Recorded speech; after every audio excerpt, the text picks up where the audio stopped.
ఇవాల్టి నుంచి ఇంటర్ పరీక్షలు ప్రారంభమయ్యాయి. దీనికి సంబంధించిన మరింత సమాచారం మా ప్రతినిధి రమ్య ప్రత్యక్ష ప్రసారం ద్వారా అందిస్తారు.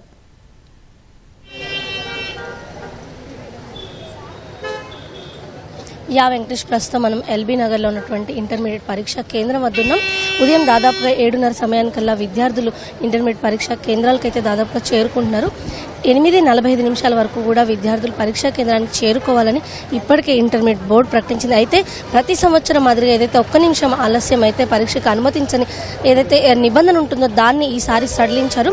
ఉదయం 9 గంటలకు పరీక్ష ప్రారంభమవుతుంది. అయితే 9 గంటల వరకు వచ్చిన వారు ఆ తర్వాత 5 నిమిషాల గ్రేస్ పీరియడ్ ఇచ్చి 9 గంటల 5 నిమిషాల వరకు పరీక్షా కేంద్రాలకు చేరుకున్నటువంటి విద్యార్థుల్ని పరీక్షకి అనుమతిస్తున్నట్టు ఇప్పటికే ఇంటర్మీడియట్ బోర్డు ప్రకటించింది. నేటి నుంచి ఈ నెల 25వ తారీఖు వరకు కూడా ఇంటర్మీడియట్ పరీక్షలు కొనసాగుతున్నాయి. ఈరోజు మొదటి సంవత్సరం విద్యార్థులకి సెకండ్ లాంగ్వేజ్ పరీక్ష అయితే మరి కాసేపట్లో ప్రారంభం కానుంది. ఉదయం 9 గంటల నుంచి మధ్యాహ్నం 12 గంటల వరకు కూడా ఈ పరీక్ష అయితే కొనసాగనుంది. మొత్తం రాష్ట్ర వ్యాప్తంగా 9,93,000 మంది పైగా విద్యార్థులు ఈ సంవత్సరం ఇంటర్మీడియట్ పరీక్షలు రాయనున్నారు. అయితే దీనికి సంబంధించి పూర్తి స్థాయిలో ఏర్పాట్లు చేసినట్టు ఇప్పటికే బోర్డు ప్రకటించింది. అయితే ఈసారి ప్రత్యేకంగా చూసినట్లయితే కనుక ఇంటర్మీడియట్ పరీక్షలకు సంబంధించి సర్వైలెన్స్ కోసం సీసీ కెమెరాలను ఏర్పాటు చేసి వాటిని ఇంటర్మీడియట్ బోర్డు ఏదైతే నాంపల్లిలో ఉన్నటువంటి బోర్డు కార్యాలయం ఉందో దాని లోపల ఏర్పాటు చేసినటువంటి కమాండ్ కంట్రోల్ సెంటర్కి కనెక్ట్ చేయడం జరిగింది. ప్రతి 40 కేంద్రాలు కలిపి ఒక స్క్రీన్ని ఏర్పాటు చేసి మొత్తం అన్ని ఒక్కొక్క కేంద్రంలో కేంద్రం అంటే సైజుని బట్టి ఎంతమంది విద్యార్థులు పరీక్ష రాస్తున్నారు, కేంద్రం సైజ్ ఏంటి దాన్ని బట్టి ఒక్కో కేంద్రంలో 4 నుంచి 6 సీసీ కెమెరాలను ఏర్పాటు చేశారు. ఈ సీసీ కెమెరాలన్నిటి కూడా ఇటు గ్రౌండ్ కావచ్చు, అదేవిధంగా పరీక్షా పత్రాలు ఉంచినటువంటి ప్లేస్ ఇలా ఏవైతే పరీక్ష పేపర్ లీక్ అయ్యే అవకాశం ఉందనో లేదంటే మాస్ కాపీయింగ్కి పాల్పడకుండా ఉండేందుకు వీలుగా ఈ యొక్క ఏర్పాట్లు అయితే చేయడం జరిగింది.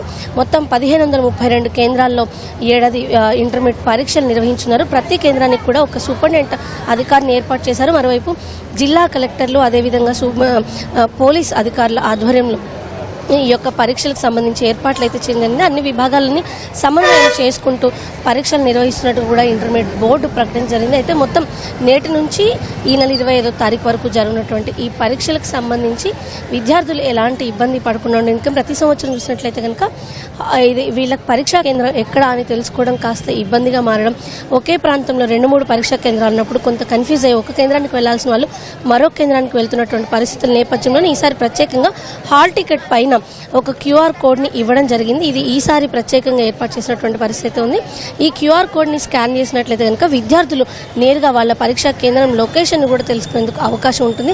ఇక పరీక్షా కేంద్రం లోపలికి ఎలాంటి ఎలక్ట్రానిక్ గ్యాడ్జెట్స్ని అనుమతించబోమని ఇప్పటికే స్పష్టంగా తెలియజేశారు.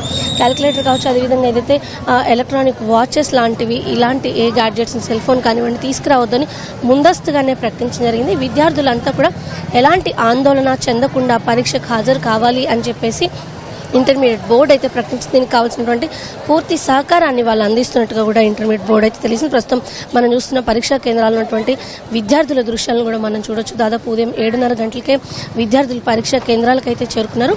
8:45 వరకు కూడా విద్యార్థుల లోపలికి అనుమతిస్తారు. అయితే ఆ తర్వాత కూడా 9 గంటల వరకు పరీక్ష ప్రారంభమవుతుంది కాబట్టి 9 గంటల వరకు ఆ తర్వాత మరో 5 నిమిషాలు గ్రేస్ పీరియడ్ ఇచ్చి ఈసారి పరీక్షలకు అయితే అనుమతిస్తున్నారు. మొట్టమొదటిసారిగా ఏదైతే ఈ 1 నిమిషం నిబంధన ఏదైతే ఉందో దాన్ని సడలించడం, మరోవైపు పరీక్షా కేంద్రాలను తెలుసుకునేందుకు క్యూఆర్ కోడ్ని హాల్ టికెట్ పైన ఇవ్వడం, మరోవైపు చూసినట్లయితే కానీ ఇంటర్మీడియట్ బోర్డులో సీసీ కెమెరా సర్వేలెన్స్ కోసం ప్రత్యేకంగా కమాండ్ కంట్రోల్ సెంటర్ని ఏర్పాటు చేయడం, ఇలాంటి కొత్త వినూత్నమైన కార్యక్రమాలు తీసుకోవడం ద్వారా ఇంటర్మీడియట్ పరీక్షల్ని సజావుగా నిర్వహించేలా చూడడంతో పాటుగా విద్యార్థులను ఆందోళన తగ్గించడం, మరోవైపు పరీక్షా పత్రాలు ఏమీ లీక్ అవ్వకుండా మాస్ కాపింగ్ లాంటివి జరగకుండా ఉండేందుకు కూడా ఈసారి పూర్తి స్థాయిలో చర్యలు తీసుకున్నట్టు తెలుస్తుంది.